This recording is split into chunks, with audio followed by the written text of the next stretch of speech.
First of all, thank you to Lupe and Samir and the Microsoft team for having this session and allowing us to talk about our exciting transformation journey. We're partway through that right now, so we're excited to share where we are at, what we've done so far, and certainly there's so much more to come for us as well. I'm Steve Goodwin, Senior Director of Enterprise Applications at Graebel Companies. I've been in post for about 6.5 years now. So quite a long time in technology, particularly with the advent of AI and how quickly everything is moving in that area. Sean, pass it over to you. Yeah, again, just kind of echo that. Thanks to Lupe and Samir for hosting. I'm Sean Eads. I'm the Senior Director of Process Improvement over our Client Financial Services Department, kind of overseeing some of the accounts payable, the receivable, just a number of areas. And that process improvement aspect has definitely kind of taken on a new avenue with the implementation of Copilot and co-work and all of those things. The things that I thought were automation years ago, Excel formulas are now yesterday's news. So we love the direction we're going. And in 14.5 years with Graebel, it's just been one advancement after another. So we're really excited where this journey is going to continue to take us. Thanks, Sean. And just some housekeeping. I have 3 different screens at the moment, and my chat and everyone's faces are on the far right. So if you see me looking that way, that'll be why. Okay, so what are we going to do today? What are we going to talk about? First of all, we're going to introduce Graebel Companies and just talk about our journey so far as an organization. I think that's the important point to make is how we've moved from what we were to what we're becoming today. And Sean will cover some pieces of that. We'll talk about our Be Bold initiative and what that really means for us. It's how our business transformation is being branded internally, but certainly Be Bold carries so many different positives for us, and we want to talk about that. Getting into the solutions, of course, is the key aspect of why we're here, talking about some of the solutions that we have deployed and are utilizing right now. That'll be a mixture of Power Platform, Copilot Studio, and some of the more advanced features around Copilot Studio as well. Then we'll get into key takeaways, which is our experience, what went well, what did not go so well, and where did we get those key learnings, and how did we bounce back from some of the failures that we did have. And then pass it back to Lupe and Samir. We'll have a panel discussion around that. So Sean, I'm going to pass it over to you for the introduction to Graebel. Thanks, Steve. So Graebel is a 75-year-old company. The name is familiar to some, not so much for others. Graebel started in Wausau, Wisconsin, little town, central Wisconsin, with our founder, Dave Graebel, and he had an idea of taking a truck and some friends and helping people move across town, moving their actual household goods. That initial dream has expanded into what we are today, not just dealing with individuals' household goods, but we are a global partner for a lot of very influential customers around the world, helping them with their client relocations or their employee relocations. So as you can see, we cover 195 plus countries. That changes every day. We're doing about 85,000 plus relocations of employees every year. It's a journey, right? There's more than just moving household goods involved in a relocation, especially when it's international. We assist our clients and their employees with everything from language training to visa and immigration, home sale, school tuition coverage, and then area tours, cultural training, you name it.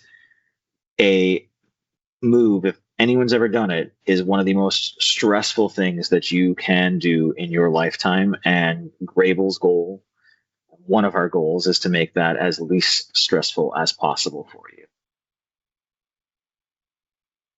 So Lupe referenced in the beginning that we're a managed service provider with global mobility. So what really is that? It's kind of global mobility as a service. So what do we provide? Well, these 7 items on the screen are everything that get packaged together for us. It's the standard kind of mobility service of cost estimates and surveys and all of that into a strategy conversation with our clients of how do they want their mobility and their services to be managed? What matters to them and what can we provide for them? We ensure that we take that with a compliance vision to make sure that we're managing and mitigating risks that may come up from their journeys, actively monitoring things. And we do it with a supply chain network that is very near and dear to our heart. We are a homegrown grassroots organization, and that's who we look for in a lot of our partners to make sure that the same service that Dave and his son Bill, who we have now in our chair, and Ron as our CEO envision an experience being, we want to make sure that who we put out on the ground is sharing that same vision and is doing things as we would like to do it. So now you kind of bring into, that's great, we can do that, but what are we doing it with? So it's the technology, it's the innovation aspect that is really starting to set us apart from others in this space. The experience that our clients and their employees have when they're going through this process with us is top of the bar, right? And our expectation is continually improving that experience and improving the back end as well for the entire process on both ends. Thank you, Sean. So one of the key things that Sean's touched on there is Graebel is a company that is family owned. It started from very humble roots and it was very asset driven. It was very much a man in a truck going around and moving people's furniture and helping them relocate.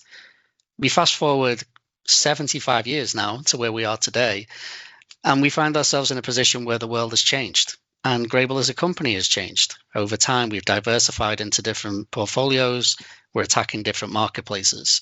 But one of the key things that we're having to really deal with, and I'd be interested in chat if other end users like us are in the same boat, clients are asking for more things. Clients are asking for different things. The market is dictating to us that we have to change.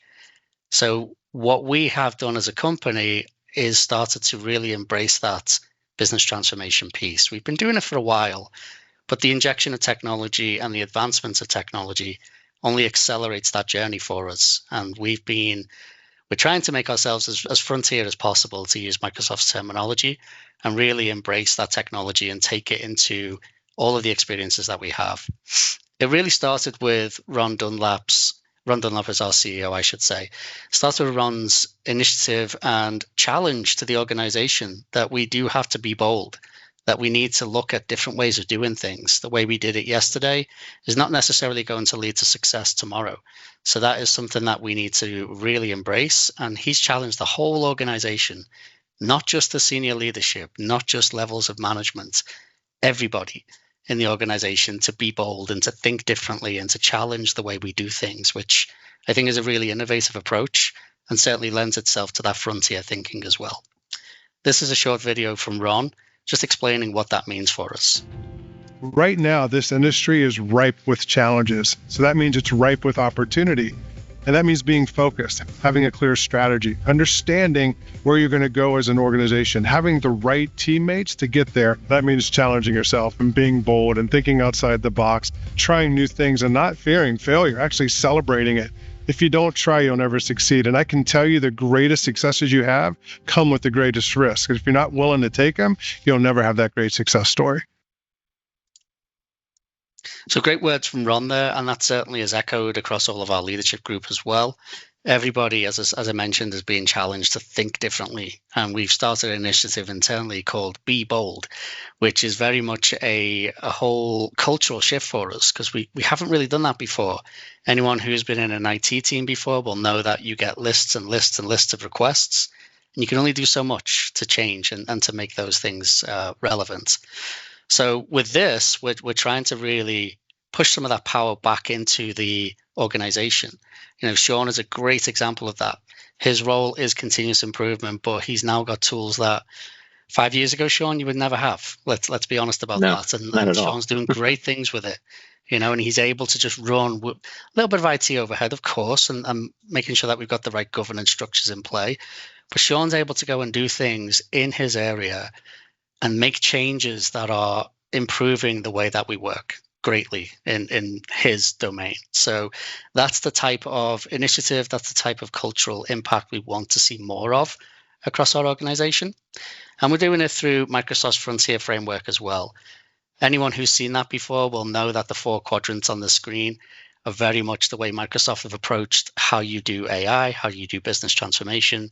We shamelessly borrowed that. And in our ambition to be more frontier, we are really using these as the pillars in which we are operating.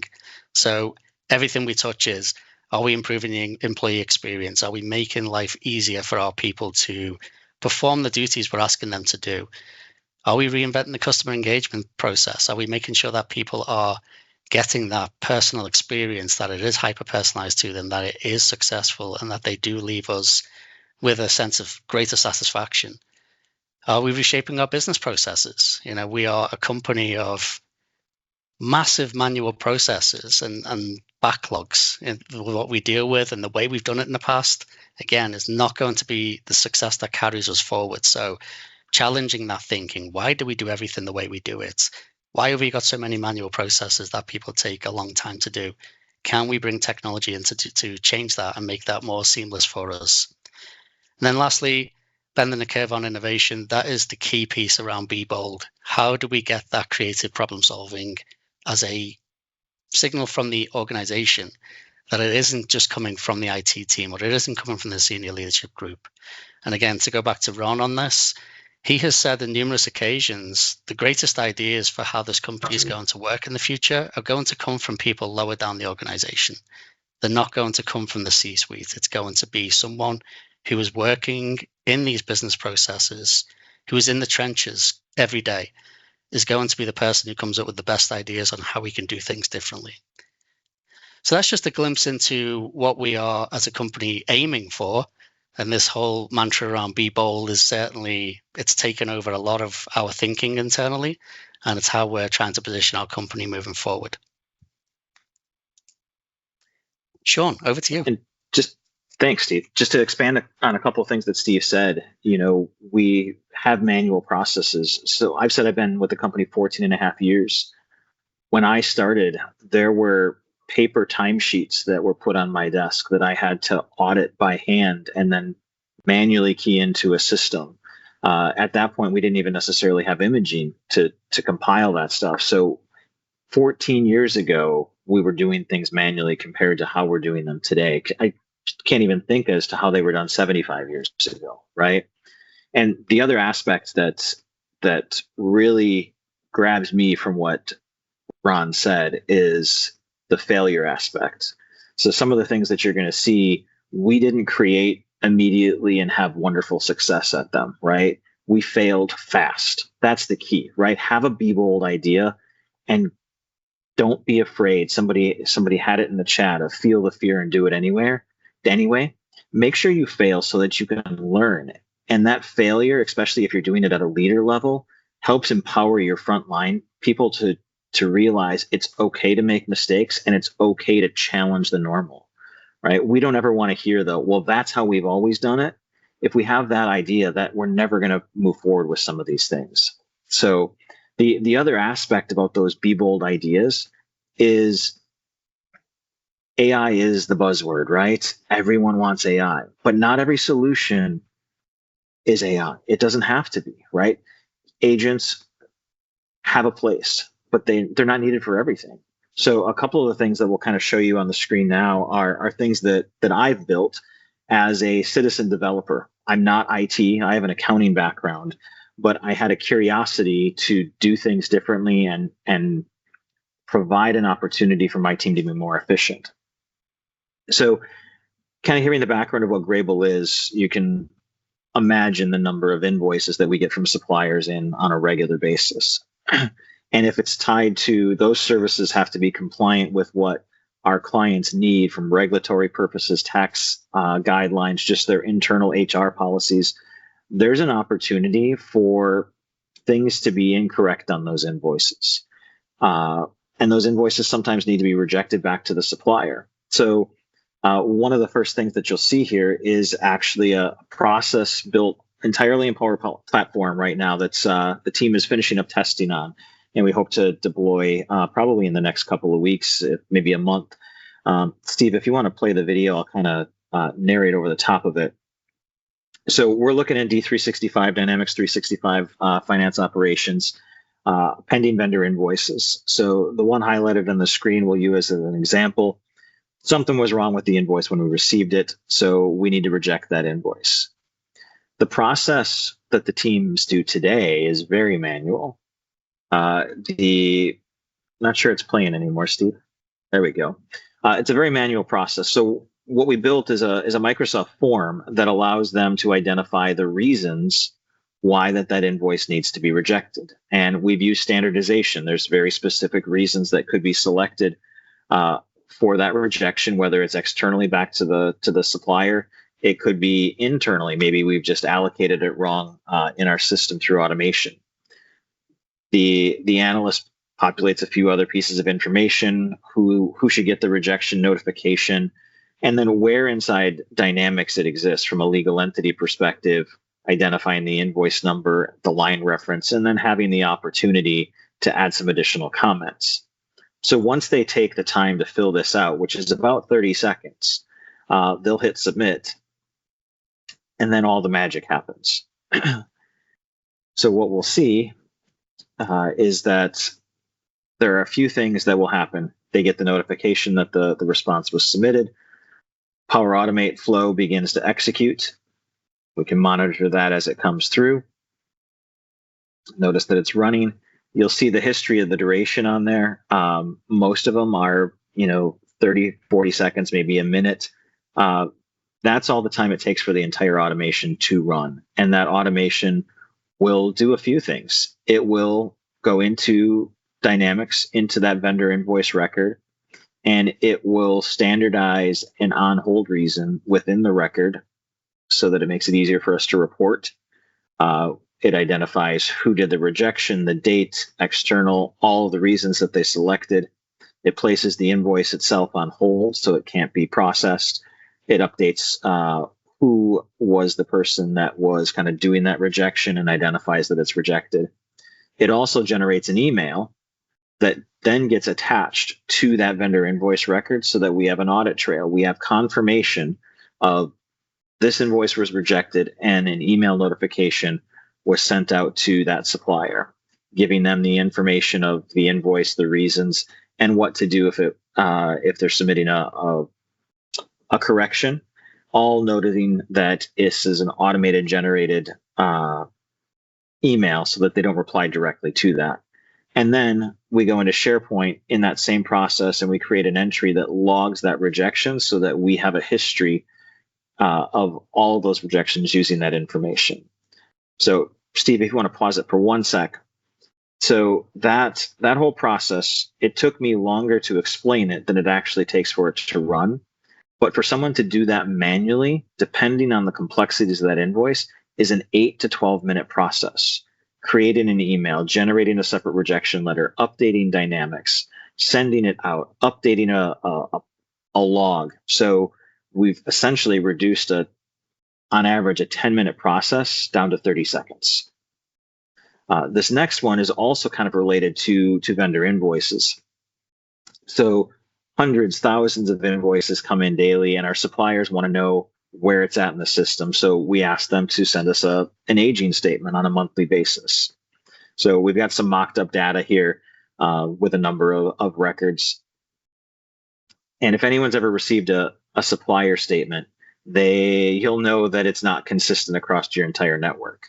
Especially from an international perspective, there may be different date formats or number formats, or one supplier may call a column invoice number, but another may call it a factura because it's international, or it's invoice abbreviated with a hashtag behind it. So there's all kinds of variations. So it's a very manual process today for our statement reconciliation team to go through these. It's a lot of VLOOKUPs. It's a lot of exports out of Dynamics, the various pending, posted, paid grids. So what we've done in here is we've taken their statement and we've allowed Power Automate to reconcile it for us. Hang up on the video. So we've created an intake library. So when we receive that statement, we simply drop that file into this library, and it's going to ask for two pieces of information. It's going to ask for the Dynamics vendor number and then the receive date so that we can record that information. So once those two pieces of information are populated, it's the trigger for Power Automate to continue on to the next processes. So what will happen during that whole process is it's going to standardize the information in the header of the statement. So whereas we said one could be invoice abbreviated with a hashtag, another could be a invoice number fully written out. The automation, which we're just hung up a little bit here, sorry about that, will standardize all of that. And we've created a normalization registry to help with that standardization.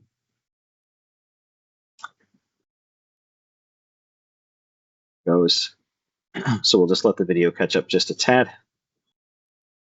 So again, this is the part where we're putting in the account number and the date.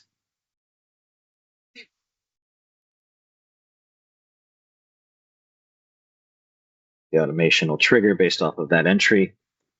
And then this should be our normalization registry. So at the supplier level, we identify what should be in those various column headers. So what do they say is in invoice column? What do they say is in currency or invoice date?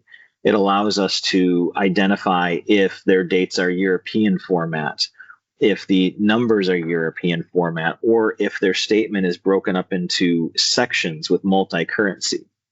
So as the flow triggers, the first thing it does is it goes out and finds this vendor record in the registry.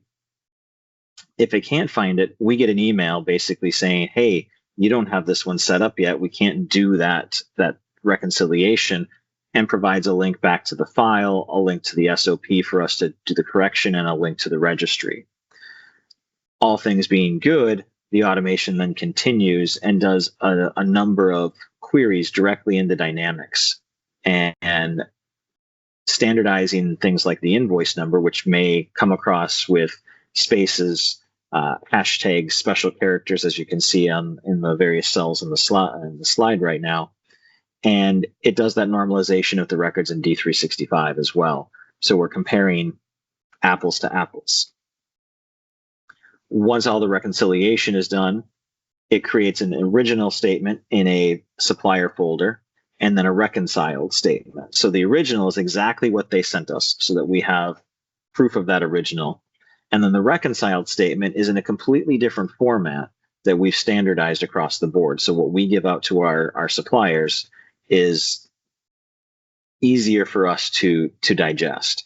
It contains all the information that they've given us: invoice number, amount, invoice date, status. So we've standardized our status, whether something is pending payment, it's rejected, exception, there's an amount mismatch, it could be paid, there could be a missing on here as well.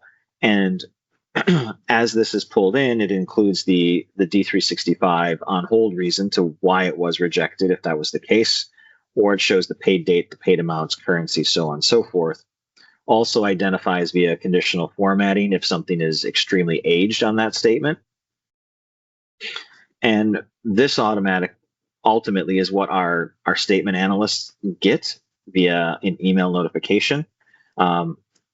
It also logs at a line level in a SharePoint list every single line that was on that statement so that we have a full audit history. Ultimately, when the analyst gets that confirmation that the statement's been reconciled, all they have to do today is double check things that maybe have a mismatch or are missing. Everything else is ready, and then they can immediately send it out to the supplier. So between those two solutions, all driven in Power Platform, we've had a huge time savings, minimizing human error through the process, and everything is standardized. There's logic behind it now, so it makes it a lot easier for external parties to consume. Cool. Thanks, Sean. Let's move on to the next one. This is you as well, Sean. This is, yes. Yembo is a partnership that Graebel just recently undertook. We have become one of the first to actually use this.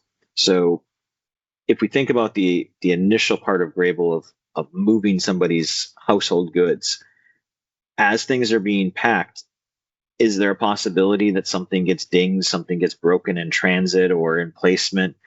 Maybe something got left in a room and we didn't realize it, right? Mistakes happen. Movers are human. In the beginning, as the move is getting set up, there's a video survey of all of the rooms in the home that are done that kind of feed into Yembo, so that at the time of the move completion, if something, a dresser drawer is broken, the employee can take pictures of that and it will associate directly back to that original survey and be able to facilitate faster decisions for that individual, as well as our claims adjusters to go, is this a replacement? Is this a repair? It creates a huge open communication for them with transparency. Everybody can see the same thing. And it also is learning. So there's definitely AI behind Yembo of how can this be prevented in the future and what's the best case outcome for this. So the teams are loving using this right now. It's made a lot of improvements in their process and allows them to address claims a lot more timely. So huge benefit, huge win for this partnership for us. Excellent. Thank you, Sean. So let's move into some of the other agentic solutions that we have built internally. Just to follow up on what Sean was talking about on Power Automate first, actually, we've done a lot more around that area as well. We've got an AP invoice automation procedure, which we're not going to show today, but that deals with so many exceptions and so many crazy things that our company does. And Sean was instrumental in that as well. But we are trying to use Power Automate and Power Apps and Power Pages too across multiple areas of our organization to just make life easier, process data quicker, get access to information and get access to decision making much, much faster than we've done previously. And it ties nicely into what we're doing here with what we call knowledge scouts. We've got multiple of these across our organization right now, but the one you're seeing at the moment is very much focused on a test client that we have and test data that has been created just to show how could you surface information from policies, from exception reporting, anything that basically supports that whole transferee process. We get a lot of questions from a lot of clients as to what is going on with the move, how much have we spent so far, how does that come up against the budgetary aspects. A lot of information comes into our consultants and a lot of requests. Previously, this could be very much if you're on a call with a client, it could be, I need to get back to you. I don't have that information right now. We're finding with the use of AI tools like this, where we can surface that data very quickly, we can positively impact those customer experiences because we can get the data straight away. It's a simple question to a chatbot, basically, which is hosted on our SharePoint sites, to pull that client level information and give that information very, very quickly. So what you see on the screen, it's just a repeat of the same thing over and over and over, but hopefully it gives you an understanding of how we're deploying things like this across multiple areas of our organization. I know our supplier development group, for example, have something on their site as well as to getting to information really, really quickly. We've got HR related ones. We've got stuff in more of the operations areas as well, some in IT too, just to surface that information and try and get to the point of information much, much quicker than we've done previously. Again, coming back to what we mentioned earlier, we live in an on-demand world and people are expecting answers immediately. They don't want to wait for anything anymore. So deploying tools like this has really helped us to surface that data quickly. Because as Sean can tell you, we deal with masses and masses and masses of data every single day. Just a single move for a client could hit on multiple policies, and each of those policies could be 10 to 20 pages deep with various information in there about eligibility criteria, what this person can get if they are of a certain grade in their organization. It's a lot of data, and expecting our people to go through that and really know it in depth, probably an ask too far. but surfacing information like this using Copilot, it's helped us tremendously. We actually had some surveys done with the teams that are using this, and they found that they were responding far, far quicker, that they were able to get to that information far quicker. The trust in this actually increased because of the citations and the ability to actually get to the source data very quickly and double check, yes, it's accurate. That increased very, very quickly for us. But one of the funniest things I found with this, we deployed it for a particular client, and one of the comments on the survey results really interested me. A guy had responded, the agent was able to find an answer to a question I've had for 3 weeks, which is great. But my question back was, well, why did you wait 3 weeks to get an answer? That just doesn't add up to me. But it shows you that it's finding things that some of our people maybe can't find because there's just too much information. So again, great use case that we've got out there. We're deploying more and more of these as we go. We see this as being a big part of our service delivery moving forward as well.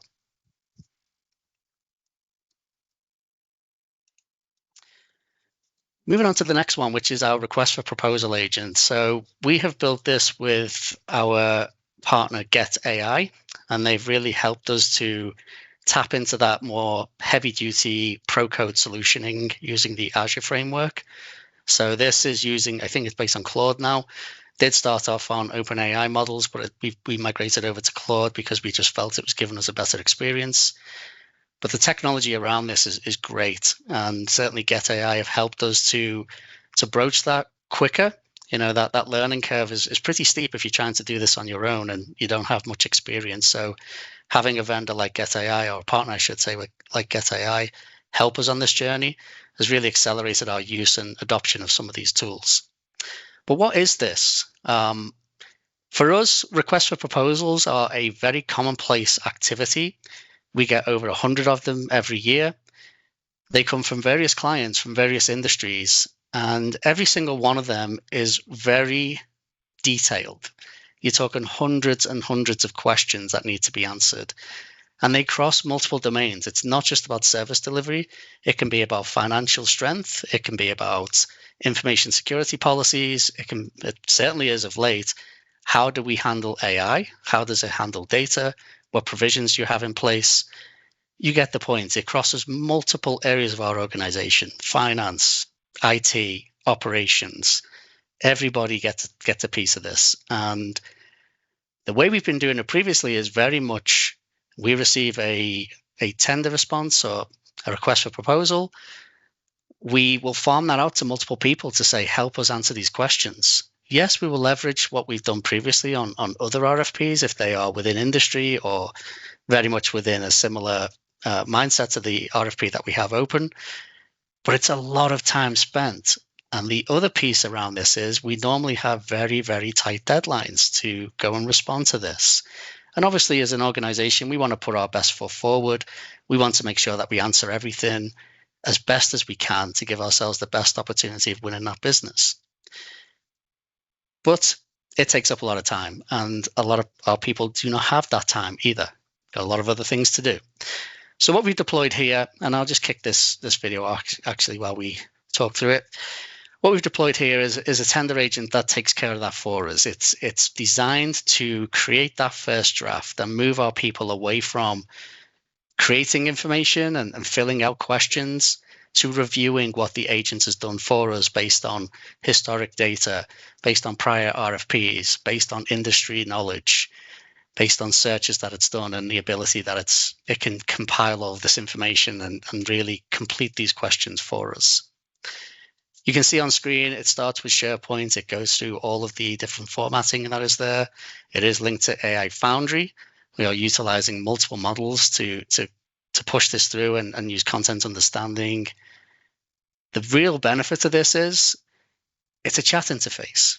So our RFP team can just interact with the agent, ask it questions, ask it to refine documentation if we wanted to, ask it to reference other RFPs if we wanted to, and it will take that action for us. So again, moving away from that whole, we've got a new RFP, I need to give this to the InfoSec team, there's 20 questions on here that we need to answer.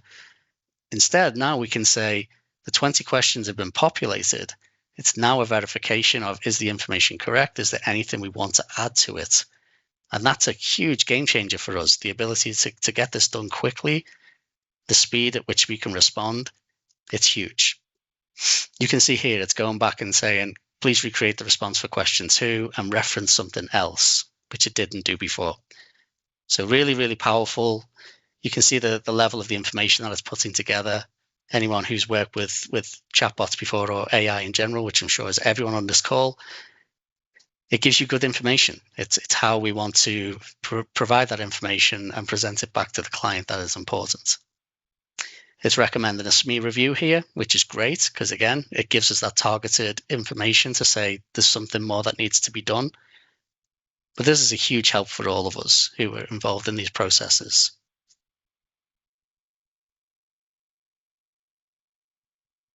You see more of the architecture here. It is using multiple components within the Azure Foundry. And then, as you say, we get to that collaborative documentation where it is very much, we have an output file, but we can still talk to the agents and really verify and refine as we go. So a great experience for us for sure.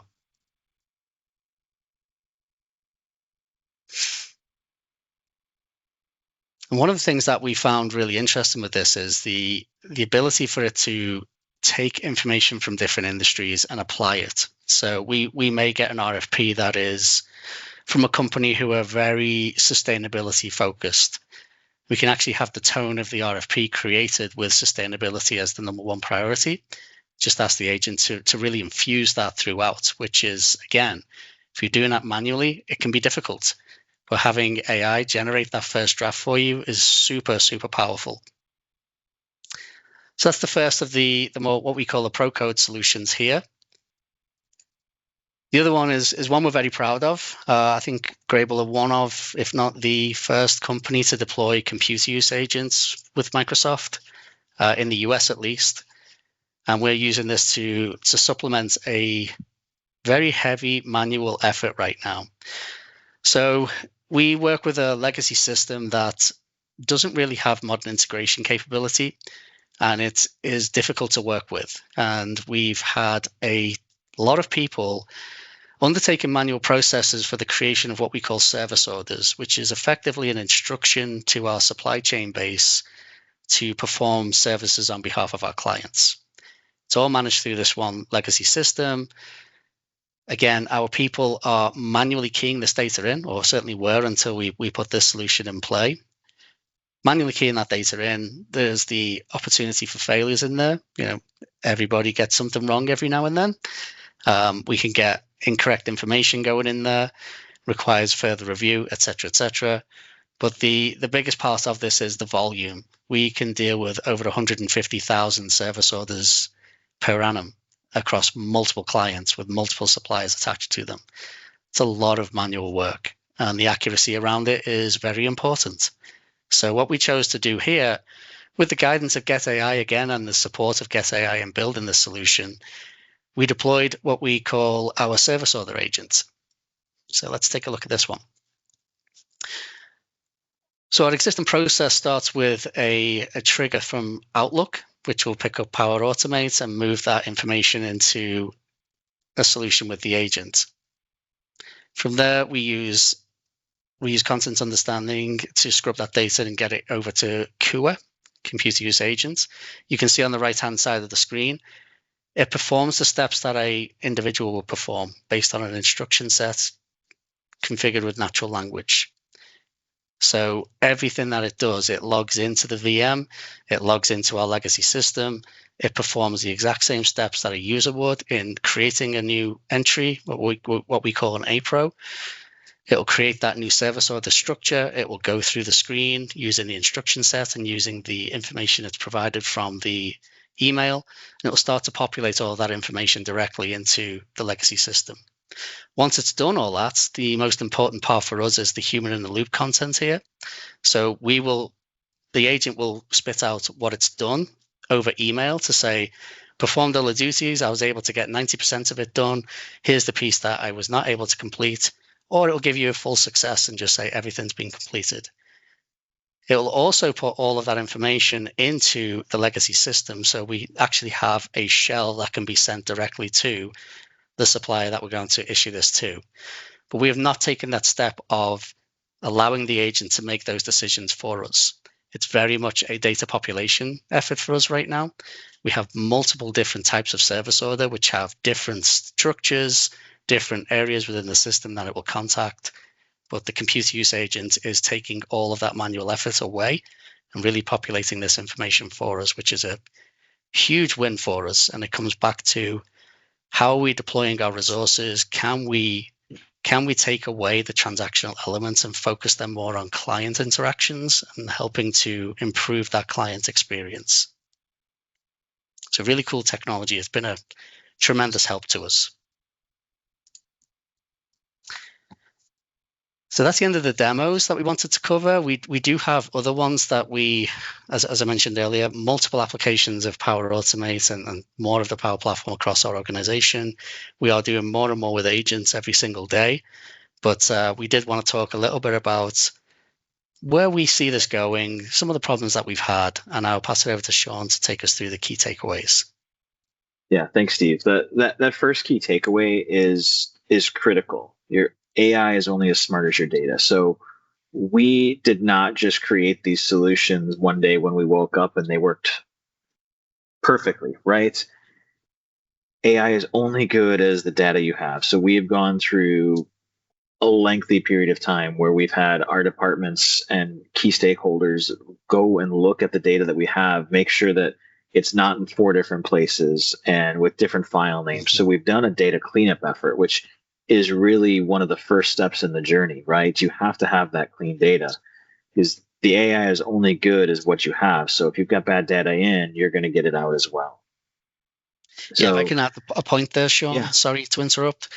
A couple of things on this one. The Knowledge Scout that we showed earlier, when we did the first iteration of that, it was a train wreck. And it wasn't because of the AI. It was because our data was in such a terrible state.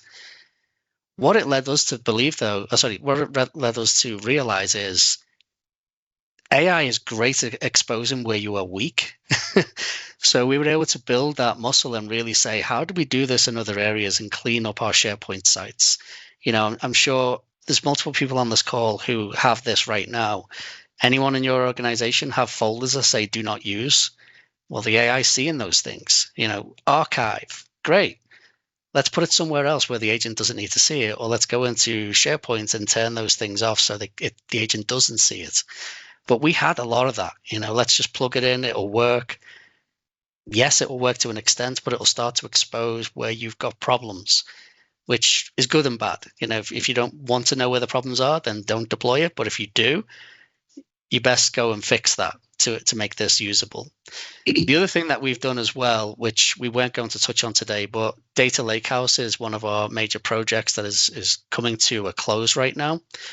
And the whole basis of that is we would have a complete clean gold level data set that we can plug our AI tools into and really rely and trust that data to be fully accurate from all of our systems. So we're on the precipice of having that, and we're really excited about the capabilities that we'll have as soon as that is available to us.